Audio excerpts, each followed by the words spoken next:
So welcome back to my channel. ఈ రోజు మనం కల్కి part 2 cinema expected story discuss చేయబోతున్నాం. ముందుగా నా ఛానల్ ఎవరైనా కొత్తగా చూస్తున్నట్లయితే సబ్స్క్రైబ్ బటన్ క్లిక్ చేసి నోటిఫికేషన్స్ ఆన్ లో పెట్టుకోండి. ముందుగా మనం కల్కి పార్ట్ 1 సినిమా ఎండింగ్ లో చూసుకున్నట్లయితే మనకి చాలా క్లియర్ గా చెప్పారు, కల్కి సినిమాటిక్ యూనివర్స్ కంటిన్యూస్ అని చెప్పారు. సో ఇంకొక విషయం ఏంటంటే కలి అనే వాడికి ఒక రూపం అనేది ఉండదు. కలి అంటేనే అబద్ధం, కపటం, దుర్మార్గం ఇలానే చెప్పుకుంటారు తప్ప దానికి రూపం అయితే ఏది ఉండదు. సో కలి అనేవాడు ఒక్కొక్క టైం పీరియడ్ లో ఒక్కొక్క విధంగా రూపాంతరం చెందుతాడు. సో ఇప్పుడు ద్వాపర యుగాన్ని తీసుకుంటే అప్పుడులో కలి అనేవాడు దుర్యోధనుడు. అలాగే త్రేతాయుగాన్ని తీసుకుంటే త్రేతాయుగంలో కలి అవతారం ఎత్తింది రావణాసురుడు. సో దీన్ని బేస్ చేసుకుంటే ఇక్కడ కాంప్లెక్స్ అనేది ఒకటి మాత్రమే లేదు, ఇక్కడ టోటల్ గా 7 కాంప్లెక్స్లు ఉన్నాయి. అలాగే విలన్లు కూడా 7 ఉన్నారు. వాళ్ళు ఎవరంటే ద్వాపర యుగం నుంచి దుర్యోధనుడు, దుశ్శాసనుడు, ద్రోణాచార్య, శకుని, భీష్మ. సో నెక్స్ట్ చూసుకుంటే త్రేతాయుగం నుంచి రావణాసురుడు. సో ఇలా మొత్తం 7 విలన్స్ ఉన్నారు. సో ఈ 7 విలన్స్ అక్కడ ఉన్న కాంప్లెక్స్ ని రూల్ చేస్తూ అక్కడ హ్యాపీగా బతుకుతుంటారు. సో ఈ 7 కూడా కలి కింద పనిచేసే విలన్స్. సో కల్కి సినిమాలో మనకి కమల్ హాసన్ గారు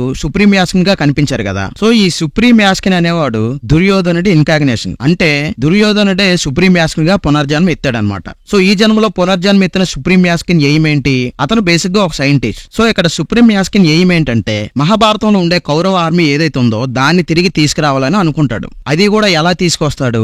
తన డిఎన్ఏని ఉపయోగించి ఇప్పుడున్న టెక్నాలజీని వాడుకొని కిందటి జన్మలో ఉండే తన కౌరవుల ఆర్మీ ఏదైతే ఉందో దాన్ని తిరిగి ఇప్పుడు తీసుకురావాలని అనుకుంటాడు. అంటే ఇప్పుడు మీరు చెప్తున్న దాంట్లో లాజిక్ ఏమైనా ఉందని మీకు అనిపించవచ్చు, కానీ లాజిక్ అయితే ఉంది. అదేంటంటే మీరు కల్కి సినిమాలో రాజేంద్ర ప్రసాద్ ని చంపేటప్పుడు ఒక ఎనిమల్ ని చూస్తారు. సో అంటే ఆ యానిమల్ ని రాజేంద్ర ప్రసాద్ కి చూపించి భయపెట్టే ప్రయత్నం చేస్తాడు. యాక్చువల్లీ ఫ్యూచర్ లో అయితే యానిమల్స్ ఏమీ ఉండవు, కానీ ఆ డిఎన్ఏ ఉపయోగించి ఆ యానిమల్ ని క్రియేట్ చేశారని మానస్ చెప్తాడు కదా. సేమ్ అదే విధంగా సుప్రీం యాస్ కి కూడా డిఎన్ఏని ఇంకా టెక్నాలజీని ఉపయోగించి కురుక్షేత్రంలో తను పోగొట్టుకున్న ఆర్మీ ఏదైతే ఉందో దాన్ని తిరిగి ఇప్పుడు తెచ్చుకోవాలని సుప్రీం యాస్ కి ట్రై చేస్తుంటాడు. అంతేకాకుండా ఇంకో వైపు శ్రీ మహావిష్ణువే కల్కి అవతారంలో పుట్టబోతున్నాడు అని తెలుసుకొని ఆ శ్రీ మహావిష్ణువు పుట్టకుండా ఉండడానికి ఈ సుప్రీం యాస్ కి ట్రై చేస్తాడు. సో అలా పుట్టనివ్వకుండా ఉండే విషయంలో మిగతా కాంప్లెక్స్ తాలూకా విలన్ల హెల్ప్ కూడా ఇక్కడ సుప్రీం యాస్ కి తీసుకుంటాడు. వాళ్ళతో కూడా ఆల్రెడీ కమ్యూనికేషన్ చేస్తుంటాడు. అంటే ఇక్కడేమో ఒక పక్కేమో కల్కిని పుట్టనివ్వకుండా చేయడానికి ట్రై చేస్తుంటారు, ఇంకొక వైపు మహాభారతంలో వాళ్ళ కోల్పోయిన ఆ కౌరవుల ఆర్మీని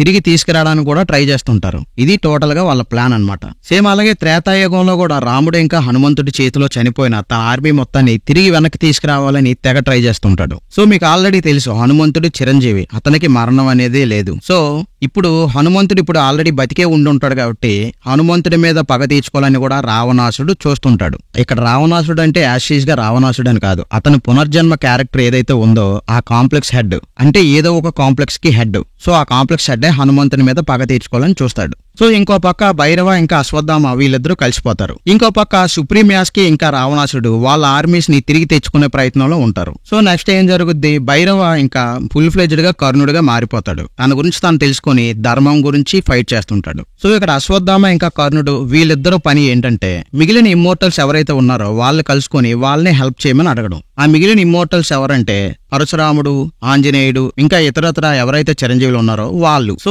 ఇలా వీళ్ళందరూ కలిసి ఒక ఆర్మీగా తయారయ్యి ఈ కలియుగాన్ని ఎదుర్కోవాలని వీళ్ళ ప్లాన్. అలాగే ఇక్కడ కర్ణుడు ఎలాగైతే తిరిగి పునర్జన్మ ఎత్తాడో అలాగే అభిమన్యుడు ఇంకా అర్జునుడి క్యారెక్టర్ కూడా పునర్జన్మ ఎత్తితే, అంతేకాకుండా భీముడు కూడా మళ్ళీ పునర్జన్మ ఎత్తి వీళ్ళందరూ కూడా కలిసి విలన్స్ తో ఫైట్ చేస్తే మామూలుగా ఉండదు. అది ఊహించడానికైతే చాలా బాగుంది. అంటే మనకి ఇక్కడ ఒక డౌట్ వస్తుంది, అసలు కల్కియే రాలేదు, కలి పురుషుడు ఉన్నాడు, నెక్స్ట్ ఇంకా అప్పటికి కల్కి పుట్టలేదు, దానికి తోడు కల్కి మాత శంబరి చేరింది, ఆ విషయం అశ్వత్థామ కూడా గుర్తించాడు. సో ఇలాంటి టైంలో ఒక కన్ఫ్యూజన్ స్టేట్ లో ఉన్న కర్ణుడు అక్కడున్న విషయాలన్నింటినీ పరిశీలించి అసలు తను ఇటుండోలో డిసైడ్ చేసుకోవడం అనేది ఒక పాయింట్. కానీ ఇదంతా జరగాలంటే అశ్వత్థామ కూడా కర్ణుడికి తానెవరో తెలియజెప్పే ప్రయత్నం కూడా చెయ్యాలి. అంటే ఇక్కడ మనకి ఏమైందంటే అశ్వత్థామతో ఎదురుగా పోరాడుతుంది పూర్వజన్మలో కర్ణుడే అని అశ్వత్థామ గ్రహించేంత వరకు మనకి సినిమాలో చెప్పాడు. కానీ భైరవకి పూర్వజన్మలో అతను కర్ణుడు అనే విషయం అది అశ్వత్థామ చెప్పాలి. సో ఈ స్టోరీ అంతా కూడా పార్ట్ 2 కి పెట్టుకున్నాడు. నా గెస్ ఏంటంటే యాక్చువల్ గా ఈ స్టోరీ అంతా కూడా డైరెక్టర్ నాగి సెకండ్ హాఫ్ అనుకుని ఉంటాడు, అంటే ఇంటర్వెల్ తర్వాత వచ్చే సీన్స్ అనుకుని ఉండొచ్చు. బట్ ఇక్కడ ఏం జరిగిందంటే ఇంటర్వెల్ తర్వాత రావాల్సిన సెకండ్ హాఫ్ అంతా తీసుకెళ్లి పార్ట్ 2 చేశారు. సో ఇప్పుడు సెకండ్ హాఫ్ అంతనే కూడా పార్ట్ 2 లో పెట్టారు కాబట్టి ఫస్ట్ హాఫ్ లెంత్ ని అంటే ఇంటర్వెల్ ముందు వచ్చే సీన్స్ అన్ని కూడా పెంచాల్సిన సిచ్యువేషన్ ఏర్పడింది డైరెక్టర్ నాగికి. సో ఈ సెకండ్ హాఫ్ నంతా తీసుకెళ్లి పార్ట్ 2 లో పెట్టారు కాబట్టి ఇంటర్వెల్ ముందు వరకు ఉన్న ఫస్ట్ హాఫ్ రన్ టైమ్ ని పెంచాల్సిన పరిస్థితి వచ్చింది. అంటే ఎస్టాబ్లిష్మెంట్ కోసం అనుకున్న కొన్ని సీన్స్ తాలూకా రన్ టైం పెరిగి దాని తాలూకా ఎఫెక్ట్ అంతా కూడా ఫస్ట్ హాఫ్ మీద పడింది. సో అందుకే మీకు కల్కి పార్ట్ 1 సినిమా లాగ్ అనే ఫీలింగ్ వచ్చింది. వచ్చింది. అంటే మీకు సినిమాలో వచ్చే రాజేంద్ర ప్రసాద్ ఎపిసోడ్ వరకు కూడా జనాలు సినిమాకి బాగానే కనెక్ట్ అవుతారు. అంటే వైరపక్షం తాలూకు అగ్రెసివ్నెస్ అయితే సినిమాలో బాగానే ప్రొజెక్ట్ చేశారు. బట్ యువతల వాళ్ళు కూడా ఎంత సఫర్ అవుతున్నారో అనేది కూడా జనాలకు చూపించాలి కదా. అంటే ఇలాంటి దుర్మార్గుడిని ఎలిమినేట్ చేయవలసిన అవసరం ఉందని జనాలు ప్రార్థనలు చేసే స్థాయికి సినిమాని నడిపించాలి. సో సినిమాలో మీకు ఆ డెప్త్ కనిపించలేదు. అయినా సరే సినిమా అయిపోయినాక జనాలు బయటకు వచ్చి సినిమా బాగానే ఉంది పర్వాలేదు అని ఇలాంటి మాటలు ఎందుకు మాట్లాడుకున్నారు? సో అది డైరెక్టర్ తాలూకా టేకింగ్ అని చెప్పాలి. అలాగే డైరెక్టర్ సినిమాలో ఒక కొత్త ప్రపంచాన్ని క్రియేట్ చేయడం, ఆ కొత్త ప్రపంచంలోకి జనాలు వెళ్ళిన ఎక్స్పీరియన్స్ ని కలగజేశాడు. అంతేకాకుండా ఈ మధ్య హాలీవుడ్ లో మనం చూస్తున్న మార్వెల్ సిరీస్ గానీ, ఐరన్ మ్యాన్ ఇలాంటి సూపర్ హీరో సబ్జెక్ట్స్ ని జనాలు కూడా ఈ మధ్యన బాగానే చూస్తున్నారు. సో సినిమా చూసే ఆడియన్స్ కూడా అలాంటి మైండ్ సెట్ ఉండడం వల్ల ఈ సినిమాకి బాగా కనెక్ట్ అయ్యారు. సో ఇక్కడ వరకు అయితే ఓకే. బట్ సినిమాలో అయితే చాలా ప్రశ్నలు సమాధానాలు చెప్పకుండా డైరెక్టర్ వదిలేశాడు. సో ఇప్పుడు ఆడియన్స్ లో అయితే అదే గందరగోళం ఉంది. పైగా ఈ సినిమా స్క్రిప్ట్ మీద మన లెజెండరీ డైరెక్టర్ సింగీతం శ్రీనివాసరావు గారు కూడా కూర్చున్నారు. సో అలాంటి లెజెండరీ డైరెక్టర్ స్క్రిప్ట్ మీద పనిచేసినప్పుడు కొన్ని విషయాలు అయితే గందరగోళం లేకుండా క్లారిటీ ఇచ్చుంటే బాగుండేది. అంటే ఎలాంటి విషయాలంటే ఆ సినిమాలో వచ్చే సుమతి ఇంకా మరియమ్మ పాత్రకు సంబంధించిన వ్యవహారాలు, ఆ విష్ణువ్యాసుడు అనే క్యారెక్టర్, అసలు నిజం చెప్పాలంటే ఆ విష్ణువ్యాసుడు అనే క్యారెక్టర్ ఉండదు. మనకి యాక్చువల్ గా బయట అయితే విష్ణువ్యాసుడు అనే పేరుతో 2 స్టోరీలు ఉన్నాయి. అందులో ఒక వెర్షన్ ఏంటంటే ఆ తల్లికి పుట్టబోయే బిడ్డ పేరు కూడా విష్ణువ్యాసుడు, తర్వాత ఆ విష్ణువ్యాసుడే తనను తాను కల్కి అని తెలుసుకుంటాడు. ఇది ఒక స్టోరీ.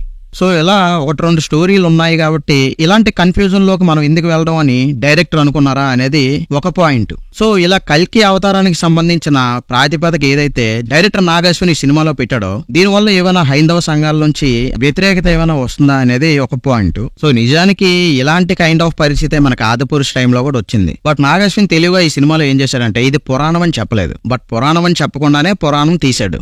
అసలు సినిమా ఓపెనింగే మహాభారతం సీన్స్ చూపించారు. అశ్వత్థామ, కర్ణుడు, ఈ యుద్ధాలు ఇవన్నీ కూడా మనకి సినిమా స్టార్టింగ్ లోనే మహాభారతం చూపించారు. అంటే ఇక్కడ నాగశ్విన్ అడ్వాంటేజ్ ఎక్కడ తీసుకున్నాడంటే ఈ స్టోరీ అంతా ఫ్యూచర్ లో జరుగుతుంది అని చెప్పాడు. అంటే దాని అర్థం ఏంటి, కలియుగాంతం ఎలా ఉంటుందో నేను ఇప్పుడు చెప్తున్నాను అనే విధంగా సినిమా చూపించాడు. సో కలియుగాంతం అనేసరికి ప్రెజెంట్ సొసైటీలోకి వచ్చే చాలా విషయాల్ని అతను మాట్లాడుకునే స్వేచ్ఛనైతే ఆల్రెడీ తీసుకున్నాడు. అందుకనే ధైర్యంగా కాంప్లెక్స్ అనే పదాన్ని వాడగలిగాడు. ఇంకో విషయం ఏంటంటే అశ్వత్థామ నిజంగా ఉన్నాడా లేదో ఎవరికీ తెలియదు, అది కూడా ఊహే. సో అలాంటి పాయింట్ ని నాగశ్విన్ తీసుకున్నాడు. సో అశ్వత్థాముడు చిరంజీవుడు అనే పాయింట్ ని నాగశ్విన్ తీసుకున్నాడు. అంటే ఇక్కడ ఒక లాజిక్ ఏంటంటే ఎవరైనా చనిపోయిన వాళ్ళు మళ్లీ పుడితే వాళ్ళకి కొత్త జన్మలో కూడా వాళ్ళ పాత రూపమే వస్తే ఆ పాత జన్మ తాలూకా జ్ఞాపకాలు వాళ్ళకి గుర్తుండవు. అలా కాకుండా వాళ్ళు ఈ జన్మలో వేరే రూపంతో పుడితే వాళ్ళకి ఆ పాత జన్మ తాలూకా జ్ఞాపకాలు గుర్తుంటాయి. సో ఇక్కడ రూపమా లేకపోతే జ్ఞాపకాల ఏదో ఒకటి మాత్రమే క్యారీ ఫార్వర్డ్ అవుతుంది. సో ఇప్పుడు నేను చెప్పిన లాజిక్ ఏదైతే ఉందో ఇలాంటి పాయింట్ మీద ఇంతకు ముందు కథలు అనేవి చాలా వచ్చాయి. పునర్జన్మ,